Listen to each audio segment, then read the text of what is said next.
Ok, ahora sí. Bueno, buenas tardes a todos. Soy la doctora Paola Ramírez, médico infectólogo, ¿no? Apoyado con la materia de infectología en su universidad, pregrado, ¿no? Y me ha tocado, pues, exponerles un poco de lo que es la enfermedad por especies de Bartonella, ¿ya?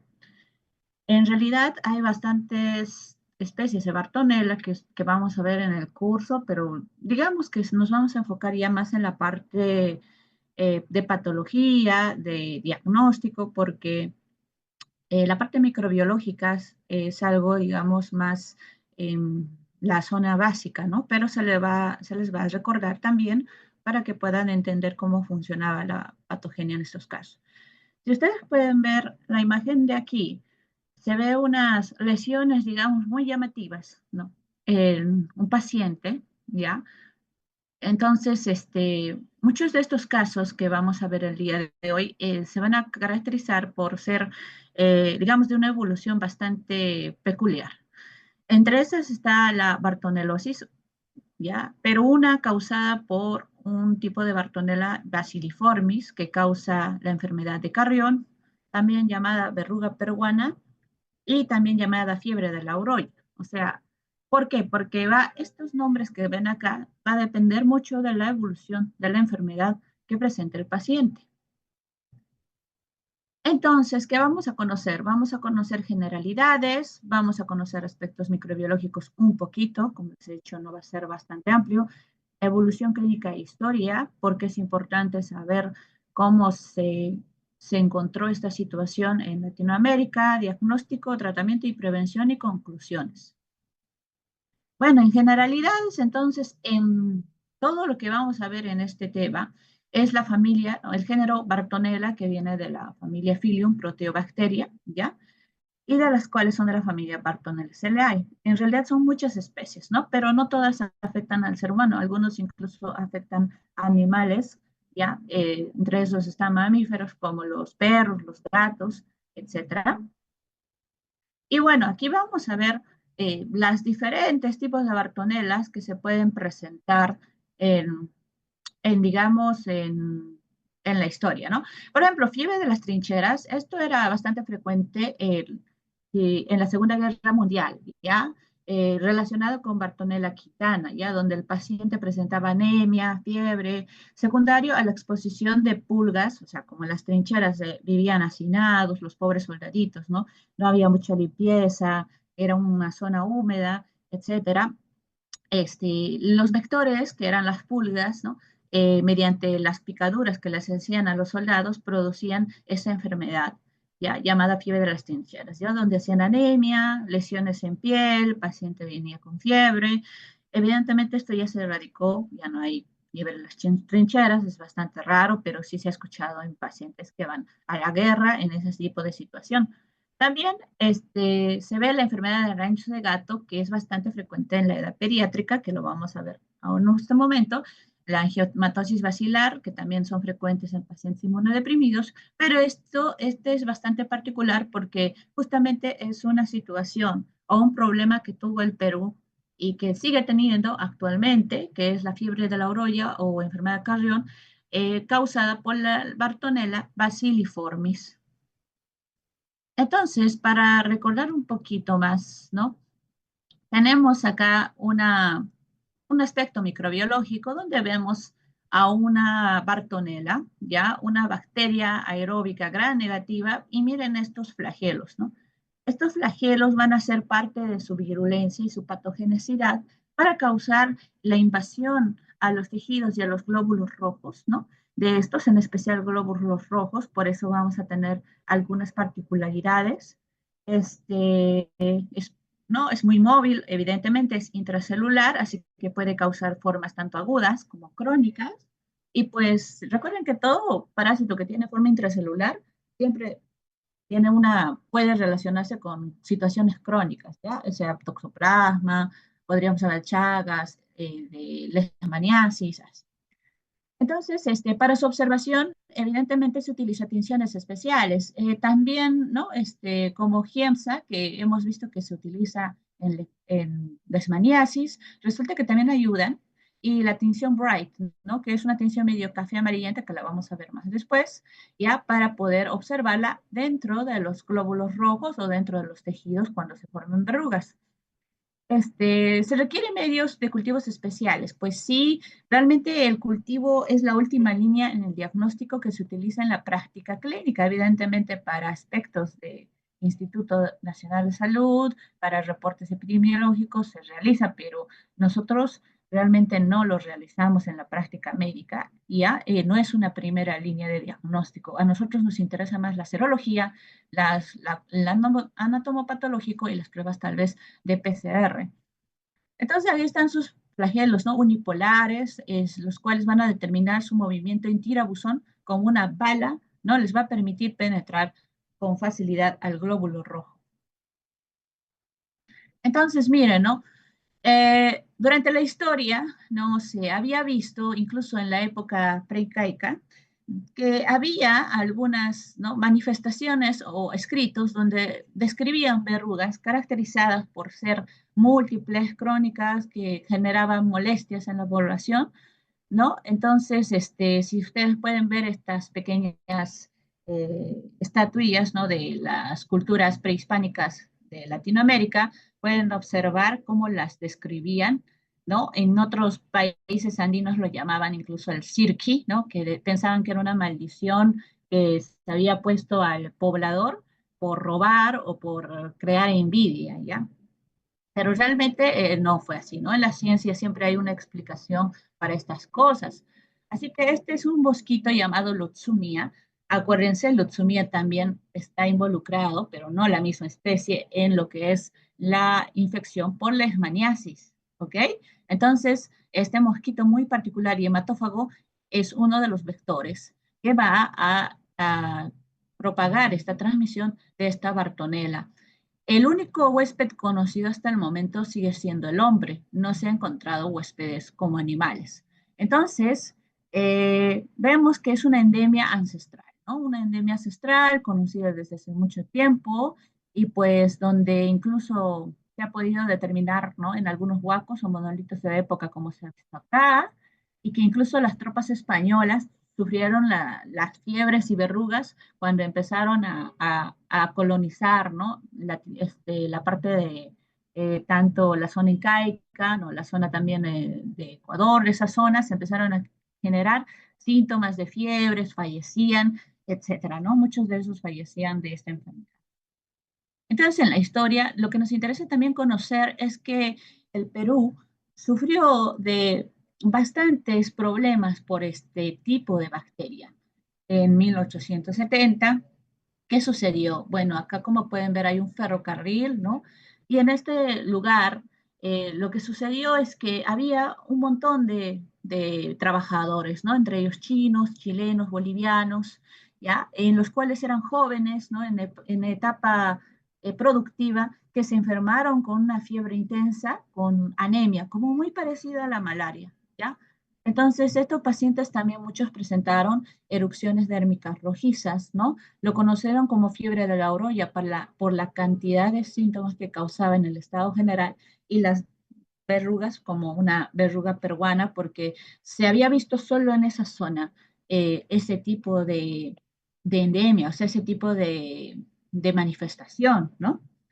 En 1985, bueno, ustedes lo han debido ver en todo lado, nunca creo que nadie lo conozca, que es el señor Daniel Alrídez Carrión, donde, bueno, es un ex estudiante de la San Marcos, quien prácticamente por amor a la ciencia y por estudiar a este tipo de bacteria, se autoinoculó para poder describir los signos y síntomas que generaba la enfermedad de Carrión. Por eso lo llamaron así, ¿no? Porque lamentablemente él desarrolló la parte de la fase aguda, eruptiva, en cual pues no tuvo una respuesta inmunitaria favorable. Fue el mártir, pero gracias a él se pudo, digamos, catalogar las fases de la enfermedad, las características de estas y cómo evolucionaba en un paciente joven, ¿no?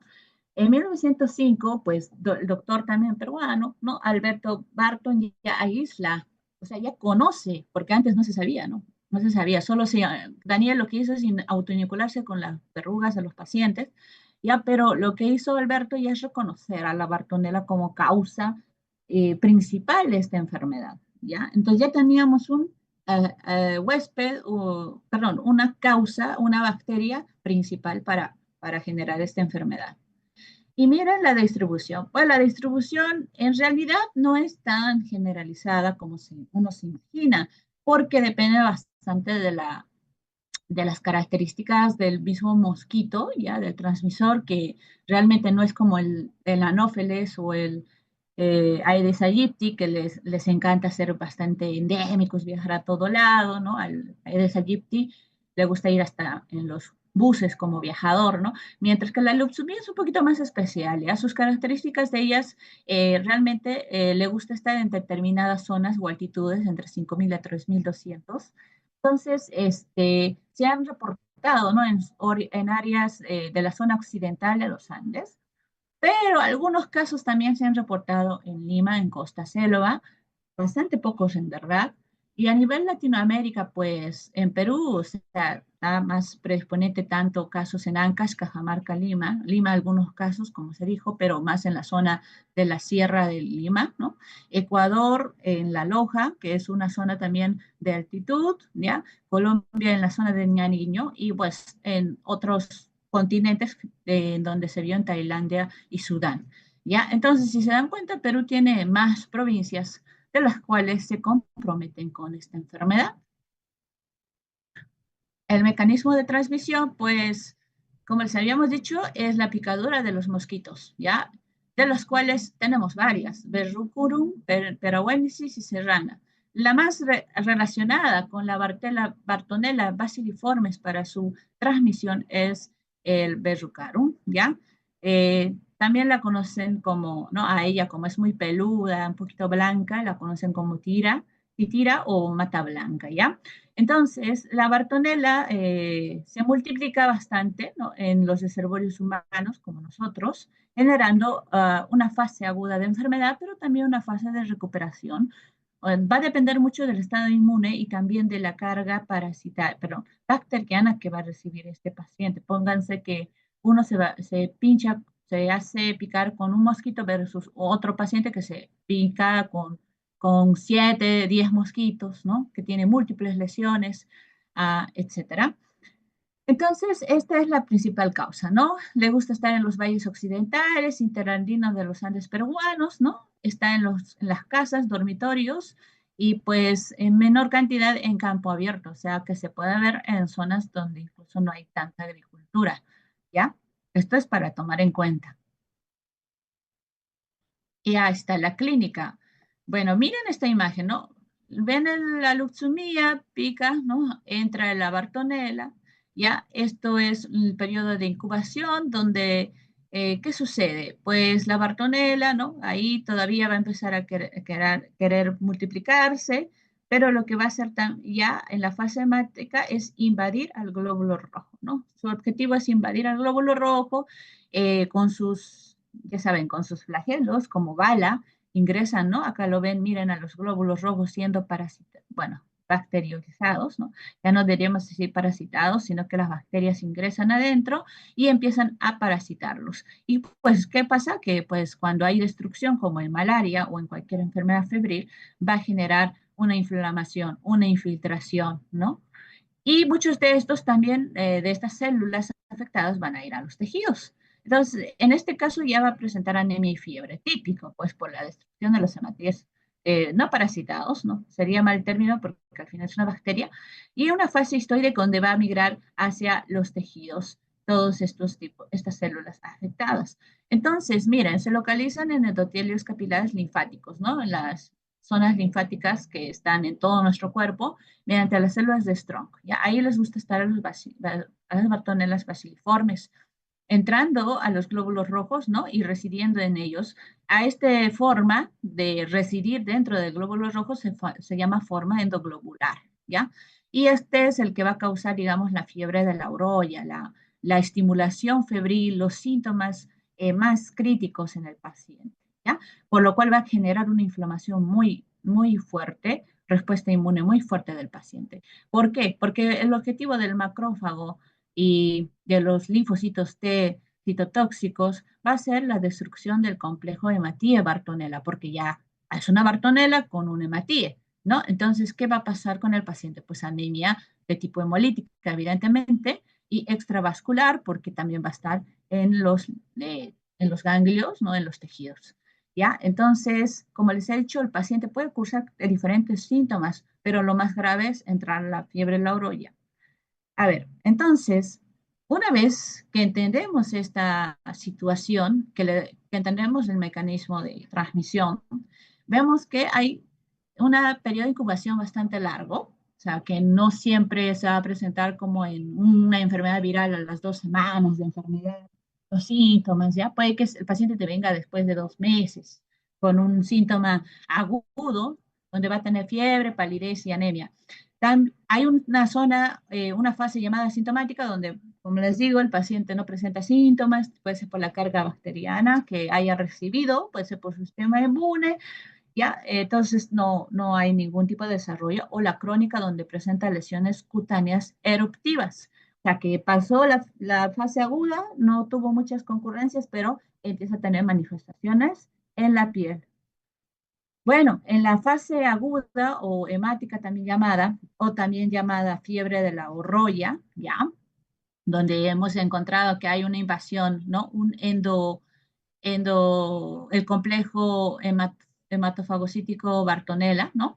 En donde pues los síntomas van a ser diversos porque es una infección general. Y recuerden que cuando hay una infección general y una inflamación descontrolada, nuestra inmunidad podría bajar, ¿no? Entonces también se ve una depresión transitoria de la inmunidad celular, donde puede haber reactivación de algunas infecciones oportunistas de virus, citomegalovirus, toxoplasmostis, ¿no? Algunas enfermedades que tenían ocultos los pacientes, la tuberculosis. Y pues el paciente va a venir con mucha fiebre, va a venir con mucha palidez, va a venir con debilidad, va a venir con una anemia muy severa, con visceromegalias, ¿no? Entonces, acá la mortalidad es bastante alta, ¿no? Incluso pueden haber compromisos de tercer espacio, derrame pericárdico, edema y convulsiones, y bueno, el típico compromiso donde va a haber falla multiorgánica. Entonces, aparte de que como va a estar bien inmunodeprimido, se puede infectar de otras enfermedades fuera de las oportunistas, ¿no? A las enfermedades bacterianas como la Salmonella typhi, ¿no? Podría presentarse como les he dicho, el Mycobacterium tuberculosis, Pneumocystis carini, por ejemplo, es una infección por hongos del sistema de la radiología de tórax, ¿no? Se puede ver un patrón intersticial bilateral, pero esto es típico de VIH, pero se presenta en estos tipos de pacientes estos síntomas, ¿no? Entonces, la mortalidad es muy inmensa. Entonces, posiblemente esto pasó con el doctor Carrión, ¿no? Y es doctor porque prácticamente era estudiante, no se graduó, pero fue doctor nombrado por la situación, lo que él realizó. Entonces, él sí sufrió toda esta complicación y al parecer se sobreinfectó y falleció, pues porque su sistema inmune no pudo desarrollar una defensa estable. Entonces, ay, perdón. Bueno, acá están los síntomas, ¿no? De la fiebre orolla, la mayoría esto es un estudio, miren, antiguo, pero es porque en ese tiempo sí se estaba tomando en cuenta esta situación de la fiebre, pero ahorita es una enfermedad ya, como se puede decir, abandonada por el sistema de salud, ¿no? Como solo afecta al Perú, digamos como que otros países latinoamericanos no le hacen seguimiento, entonces acá se ve los síntomas típicos, ¿no? Donde había fiebre, hiporexia, náuseas, algunos con dolor abdominal, venían con hepatomegalia, otros venían con las adenopatías inflamadas, ¿ya? Y compromiso cardíaco, ¿no? Entonces parece como una tuberculosis también, ¿no? Pero recuerden que este periodo de incubación es lento, entonces no es que un paciente se expuso recién a una anoxa, sino que más de 21 días, o sea, más de un mes, podría recién presentarse estos síntomas. Esta es la fase eruptiva, que ya pasan a la fase, digamos, pasan de la fase aguda o no generan tantos síntomas en la fase aguda o la carga bacteriana no fetal, ¿no? Entonces, ¿qué es lo que sucede? Pues, como dicen, hay una fase que es tisular, en donde ya la bartonela se queda en zonas o en tejidos de manera crónica, generando una inflamación crónica localizada, pero más que todo de manifestación vascular. Por eso es que las lesiones o las verrugas que van a ver aquí van a ser diferentes en cada caso, ¿ya? Son descritas como miliar, pequeñas, mular, grandes, nodular subdérmicas. Y pues, por ejemplo, a nivel pediátrico, los niños son los que más te van a presentar el cuadro mular, ¿ya? Mular es bastante frecuente en los niños por la capacidad de la inmunidad que ellos tienen, o que no tienen una capacidad autoinmune, y la miliar también, ¿no? O sea, su sistema inmune de ellos es mucho más deficiente que el nuestro. Entonces, miren, la verruga miliar, ¿no? Se observa lesiones múltiples, ¿no? ¿Ya? Puede haber así, bien localizadas, ¿no? Como verrugas, diámetros pequeños, miren esta en el codo, ¿no? Que parecen, tienen una coloración de tendencia a ser tinte rojo, ahorita vamos a explicar por qué, ¿no? Y pueden ser, esta es lo que más frecuente se presenta, digamos, de todas las formas cutáneas, ¿ya? La miliar. Esta es la que se ve, digamos, incluso en los hospitales, ¿no? Entonces, uno ve esto y ya está pensando en enfermedad carrión, ¿no? Porque es del Perú, viene el antecedente epidemiológico, ya, y todo lo demás. La verruga mular, miren, parece como, muchas veces, ¿no? Parece como un sarcoma, ¿no? Parece como una neoplasia, ¿no? Intraepitelial, un carcinoma vasocelular, pero miren el color, ¿no? La niña, ¿no? Es como una tendencia a ser rojizo, ¿ya? Emma, así tipo como que tuviese como un caposi, ¿no? Entonces, esto tú le estimulas, le haces algo y sangra, ¿no? Pum, sangra un montón, ¿ya? Son bastante grandes, ¿ya? O sea, son mucho más grandes que la miliar y pueden estar localizadas así, ¿no? No son tan confluentes como en estas, sino que pueden estar localizadas y alejadas de cada lugar. Así que esta es muy poco frecuente, pero sí se ha visto, y la mayoría en la población también pediátrica. La verruga nodular ya es cuando de forma subdérmica, o sea, por debajo de la dermis, ¿no? Va a presentar como nódulos, como masitas, ¿no? Encapsuladas, podríamos decir, en el tejido tisular, de las cuales, pues, podría presentarse en adultos, en niños, no genera tantas molestias, pero el paciente viene, pues, porque, o sea, tiene, o sea, colecciones dentro de la piel, tiene tumores, evidentemente se asusta y acude, ¿no? Al servicio para poder ver por qué. Bueno, entonces, ¿qué pasa con esta fase eruptiva y crónica? Muchas veces se curan solas, o sea, desaparecen porque como fue crónico y el sistema inmune del paciente está estable, pues se controla la inflamación, se controla la lesión y pues, ¿no? A veces algunos pacientes, como se dice acá, se ha detectado 13% con verruga peruana, pero presencia de bartonelas en sangre sin cuadro clínico anémico severo, ¿no? O sea, como les he dicho, no desarrollan la fiebre de la roya.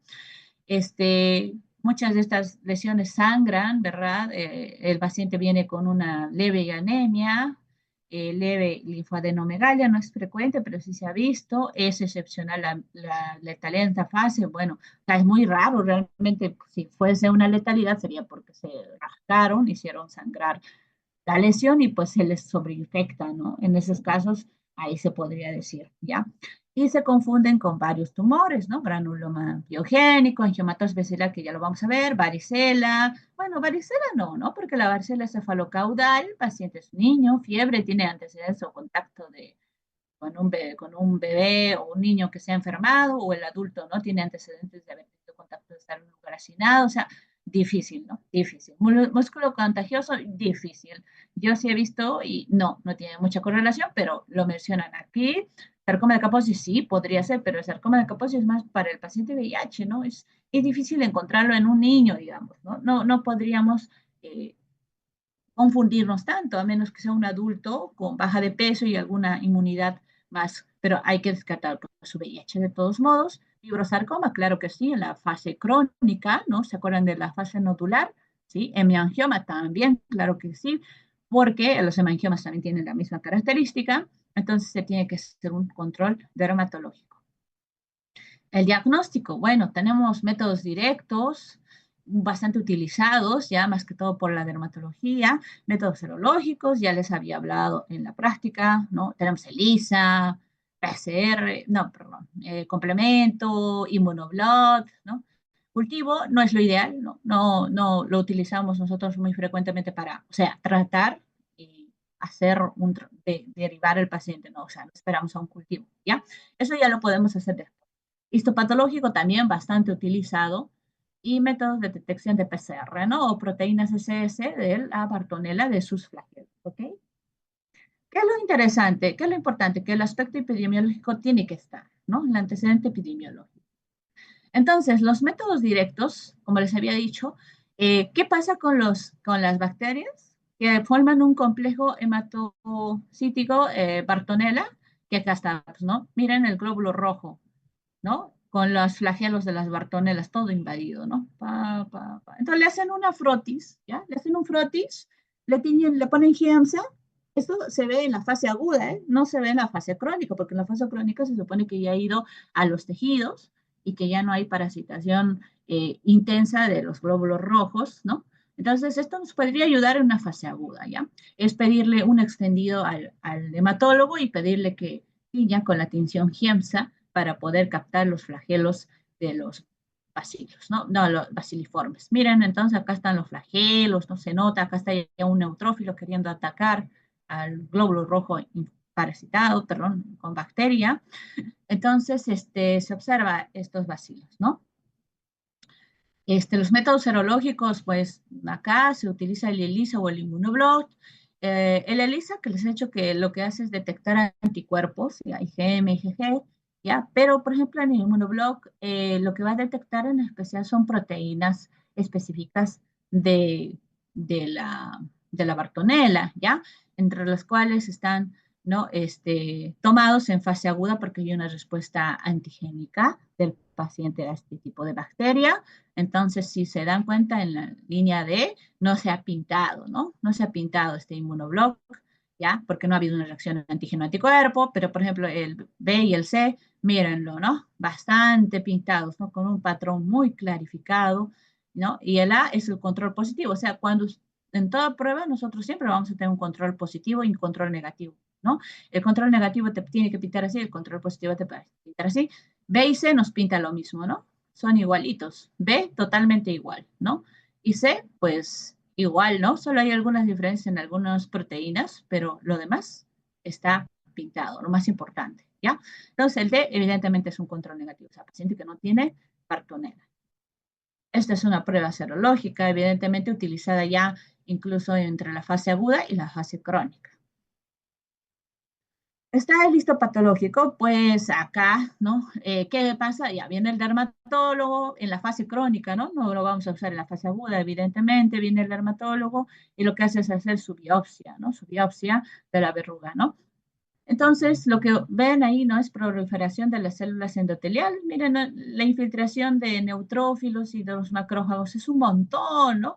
Están numerosos, ¿no? Tienen, incluso se ve atipia celular, ya en esa zona se ven varios vasitos. Miren, acá hay un vaso, acá hay otro vaso. O sea, es como si tuviese, como si fuese un tumor, ¿no? Un tumor, una neoformación de varios vasos por la inflamación intensa que están causando y pues hay inclusiones, ¿no? Medio rojizas que ustedes ven ahí que son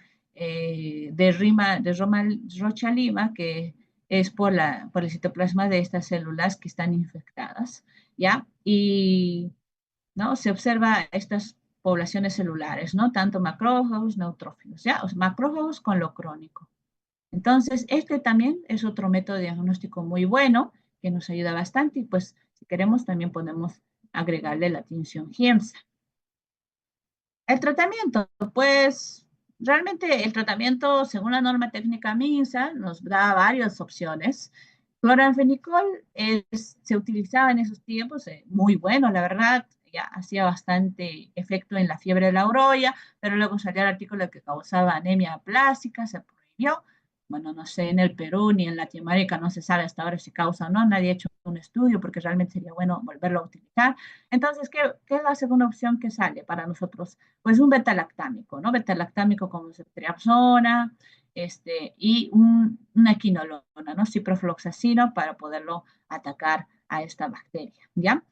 Esto en fiebre de la orolla, o sea, se da una biterapia. En verruga peruana, cuando ya está en la fase crónica, muchas veces usamos solo rifampicina o streptomicina, ¿no? Por 2 hasta, bueno, 10 hasta 14 días. Entonces, evidentemente, es diferente el tratamiento ideal endovenoso en los pacientes. Streptomicina ha funcionado bastante bien. En el tratamiento de rifampicina, a veces los pacientes recaen y siempre es bueno también detectar que no tengan tuberculosis para no, eh, para no evitar, no hacer una monoresistencia, ¿no?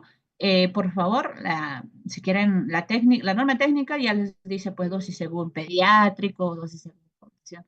Eso no lo voy a tocar porque evidentemente lo que me interesa que ustedes sepan es qué reacciones tiene este paciente y qué se debe considerar primero, si en especial estamos en la fiebre de la orolla, ¿ya? En un paciente que está con alta sospecha, ¿no? Entonces, es bueno siempre pensar en una terapia endovenosa en este tipo de pacientes que vienen con ese tipo de anemia, que no te impresiona que sea una malaria, pues porque la malaria es con una fiebre especial, ¿no? Y también en la gota gruesa siempre hay que pedirle a estos pacientes porque eh, se puede tener una malaria también sobreagregada y estaríamos, ¿no? Solo tratando uno. Prevención, pues la fumigación de leucemia, pero ha sido difícil, ¿ya? Porque esta leucemia tiene bastante resistencia a los tóxicos de las fumigaciones, ¿no? Entonces, en un principio, cuando hubo la epidemia, se hizo esa fumigación, por eso es que hay pocos casos, realmente muy escasos, ¿ya? Pero no, en la zona de algunas zonas endémicas ha habido rebrotes, por ejemplo en Chancas, ¿no? De acá de Lima, que, o sea, en Huaraz, ¿no? En esa zona ha habido rebrotes, ¿no? Porque la leucemia vuelve y pues ya tiene resistencia a este tipo de limpieza, ¿ya? Y bueno, es una enfermedad reemergente, ¿no? O sea, en un principio había, digamos, estas leucemias en una zona y luego empiezan a dar la enfermedad en otras diferentes zonas, empieza a haber brotes, ¿no? Y pues la gente también, como les dice, lo ve como una maldición, o sea, muchas veces ni siquiera sabe que es enfermedad carrión y piensan que es un castigo y lo dejan hacia el paciente con sus lesiones, ¿no? Que sobreviva a su castigo, le dicen. Entonces hay una ignorancia respecto a esta enfermedad, ¿ya? La cantidad de ganado es abundante, lo cual hace que el mosquito, pues, tenga un lugar para poder alimentarse, porque recordemos que es hematófago, ¿no? Y canales de agua porque ahí coloca sus huevos, ¿no? Los mosquitos siempre necesitan agua para poder desarrollarse. Entonces, bueno, para finalizar, es solo angiomatosis, digo, enfermedad Carrión, vamos a ver que es bifásica, es decir, que tiene dos estados, ¿no? Una fase aguda eruptiva o febril y una fase crónica verrucosa, ¿ya? Que solo ataca a la especie humana, que produce en la piel algunas reacciones tisulares con alteraciones morfológicas inflamatorias usuales, ¿no? Y que, pues, la distribución en los sitios es bastante limitado, ¿ya? Pero a veces también es porque la gente no conoce y no lo va a reportar, ¿no? Y pues muchos investigadores habían pensado que esta enfermedad ya estaba controlada, pero no es así, ¿no?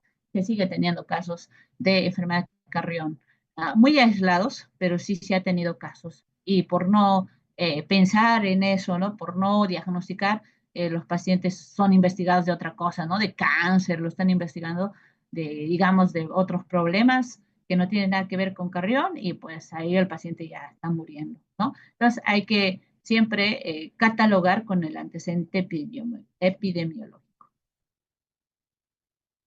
Bueno, y para esto ya es más corto, la bartonelosis, pero como angiomatosis basilar. Miren la foto, ¿no? Primero lo estamos viendo adultos. En el anterior veíamos a personas jóvenes o niños, pero estos son adultos. Pero miren las lesiones. Se parecen como a la fase nodular de la enfermedad de Carrión, pero son rojizas intensas, ¿no? Rojizas intensas, múltiples, ¿ya? No son subdérmicas, ¿no? Son por encima de la dermis, incluso algunas con tendencia ya a infectadas, ¿no? Y pues abundantes, ¿no? Localizadas en varias zonas. Entonces, vamos a entrar a otro tipo de bartonelosis causada por la Bartonella henselae y la quintana. La henselae, recordemos que también causa arañazo del gato. Ni la quintana que causaba la fiebre de las trincheras, ¿no? Entonces, aquí basiliformes ya no entra. Por tanto, no vamos a tener mosquito, pues no vamos a tener mosquito transmisor. En este tipo de bartonelas cambia. ¿Qué cambia? El vector, el causante, y pues nuestro causante van a ser las pulgas y los gatitos, ¿no? Los gatitos, las crías en especial, que pueden causar esta transmisión. Entonces, es una Bartonella, pues, que evidentemente están, ¿no? En varias especies, o sea, acá ya tiene otra especie al cual le puede servir como reservorio, ¿no? Basiliformes no era así, solo era en el humano, y pues el gato es el reservorio principal, más que todo la Genselae, ¿no? Y aparte de causar la angiomatosis, causa la enfermedad de rancio de gato, que es más que todo frecuente en los niños, ¿ya? No en los adultos, ¿ya? Adenopatías, fiebre y algunas molestias en general, ¿ya? Y la Bartonella pues tiene bastante distribución mundial, ¿ya? Y miren, entonces, ¿qué es la angiomatosis basilar? Bueno, el primer caso que se describió fue en pacientes con VIH, ¿ya? En etapa avanzada, ¿no? Fase de SIDA, miren lo flaquito que está el paciente, ¿no? Pero, ya. Entonces, evidentemente sucede 4 horas abajo y aquí empezaron a ver estas lesiones, ¿no? Que son nodulares, rojizas, ¿no? Está en todo su pecho, en la cara, ¿ya? Y bueno, esta se vio causada por la Bartonella henselae y Quintana, que tiene las mismas características de la otra, ¿no? Bacilos basiliformes con sus flagelos. Este, y pues que muchas veces ya varias población tal vez ya se ha expuesto a esta Bartonella. Por ejemplo, de niños nos hemos expuesto, nos ha rascado un gato, ¿no? Y pues digamos que no generamos mucha molestia, o algunos sí, pero no es algo bastante fuerte, ¿no? Entonces, en pacientes con VIH, realmente, ¿qué pasaba? Que estos se exponían a estos animales, o en todo caso a las pulgas, ¿no? Para la quintana, y generaban la enfermedad, ¿no? Generaban toda esta situación. También se ha visto que la batona de la quintana puede afectar a pacientes de bajo nivel socioeconómico. Claro, pues porque está relacionado con pediculosis, con pulgas, ¿no? Les he dicho que incluso en la guerra, ¿no? En los que venían hacinados, ¿no? Los jóvenes, había este riesgo de esta exposición, ¿no? Mientras que el otro es por rasguño o mordedura del michi, ¿no? Del gato. Bueno, este cuadro es muy antiguo, pero es muy interesante porque es bastante directo, ¿no? De lo que te está diciendo, ¿no? Por ejemplo, el Gensalae, el arañazo del gato, ¿no? Lo que se ve es nódulos linfáticos. Ustedes van a ver un bebé en pediatría cuando hagan su práctica. Les dicen, la paciente entró por eso de gato. Vayan a palparlo y van a ver sus nódulos ahí bien hinchados. Compromiso hepático, o sea, tienen esplenomegalia, no, hepatomegalia, ¿no? Su hígado está hinchado, ¿no? Y pues tiene su gato, ¿no? Que normalmente son las crías, ¿ya? O pulgas de los gatos. En la Quintana, pues vamos a ver que ya son pacientes a veces más jóvenes, ¿ya? Que tienen incluso alteración del sistema nervioso central porque son inmunodeprimidos, y hay lesiones. En Genselae, o sea, en basiliformes, perdón, en enfermedad gaseosa de gato no hay lesiones, no hay lesiones, solo hay nódulos. Ya en angiomatosis basilar sí hay lesiones, ya sí hay lesiones, así como han visto, ya, y pues que tienen antecedentes de abandono, etcétera. Ahí está el ciclo de vida, ¿no? Miren al gato, pero este es en Hanselae, en basiliformes, quitan al gato y ahí está, basiliformes. Entonces ahí es donde, ¿no? La pulga, que vemos con sus poderosas patas que le permite saltar y agarrarse de los pelos de animales y también de nosotros, ¿no? Esta poderosa pulga, pues, ¿dónde se desarrolla? En el gato, pues, porque es hematófaga, ¿no? Entonces al gato lo pica, y el gato tiene ahí la bartonela circulando en sus tejidos.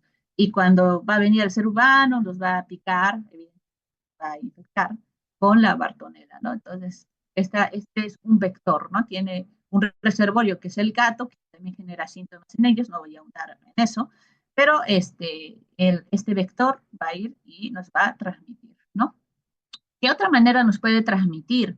Como les he dicho, la otra manera que les puede transmitir, como el gato tiene a la bartonela entre sus glándulas salivales, ¿no? Recuerden que el gato con las patas se lava, se baña, con la patita, con la garrita, y también lame, ¿no? Sus heridas. Entonces, el paciente que bebé, niño o adulto, ¿no? Se hace rascar, y el gato le lame encima, ¿no? Y encima es un gato medio piojoso, así.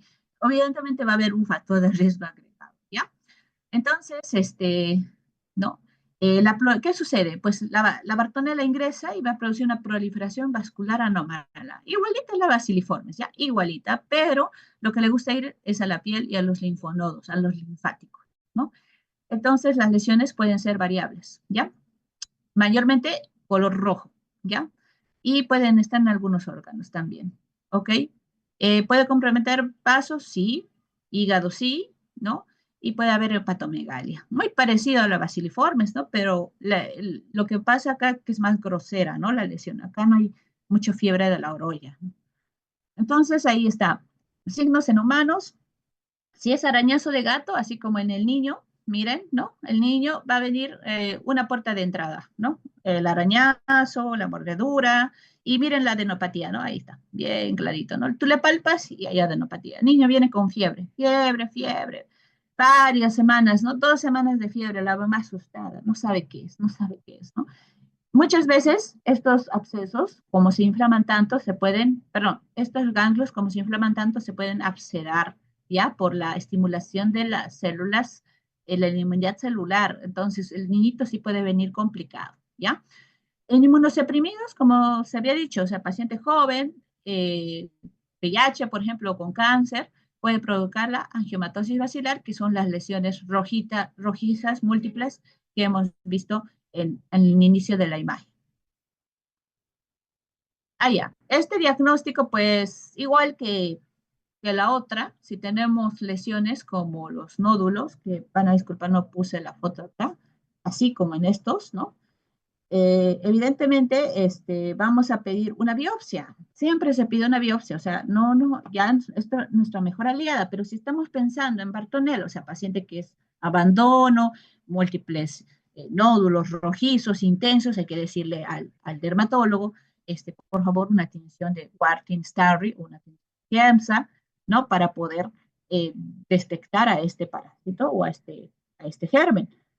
Entonces acá tenemos, miren, una imagen donde pueden ver ustedes, ¿no? En la imagen A, la lesión, ¿no? La proliferación de los neutrófilos, ¿no? Con los vasitos, ahí está un montón de vasitos en la piel, ¿no? Esto es como una verruga, ¿ya? Bastante, por eso es más rojito, ¿ok? Y al BI podemos ver las células endoteliales, ¿no? De las cuales se observa una material fibrinógeno que se está formando alrededor y donde se agregan bastantes bacterias que son medio, estas cositas rojitas, ¿no? Que ven un poco intensas, ¿ya? Se observan ahí, ¿no? Agregados en en el tejido.